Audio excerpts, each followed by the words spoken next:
açık sözlerim özgelerim gözüne seyretmedi gözlerim sensiz taze durmuşum öğrenşip bilmedim sensiz bu durmuşta yaşasın gelmedim gözlerimde gör yedim bile bağıt durmuşum İslemedim senin ikilik bulmağımı yanlışıma düşünsem ben başladık bilmedim ellerimden tutup saklayıp yetişmedim sensiz giderdim ben elimdeki baktım senin öyle izleyedim bile bakıp boymağımı gözlerimin göresi geliyor üymeli halin bağışlayın beni geçer benim yanlışını bolamazsam diyerdim yar beni bağışla suyum yere dinmesin düşündüm ben yanlışıma bağışlayın beni senin bana düşünecek kapıda derim bana balanıza dolanay bağışla yarım beni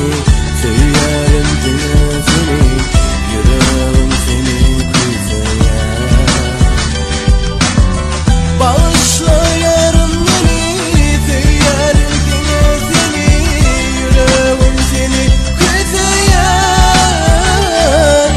sana taraf gidesim ya şeriyede cevaplasam gülür yüzüm göresim ya sen yanımda olmasam geçen günden çervi men üçün baktı yanlışıma düşünsem ben saklamadım şu vakti Ananay istemedim göz yaşın akmanı istemedim şu vakti göz yaşlı bakmanı sensiz derledim ne yapacağımı bilmedim günahlı boysam da ötü sorap gelmedim kendimden soğuyam sen menden özgölere bilemok ben senden dirençli kahar bilen gittim menden neçe gözle senem tapmadım şiitçede net bize deyin sen olmasan yanlışımı net sensiz ayıttığını geçireyim yaşımı yaklasam akar göz yaşımın damcası yüreğimde yaklanır yaklaması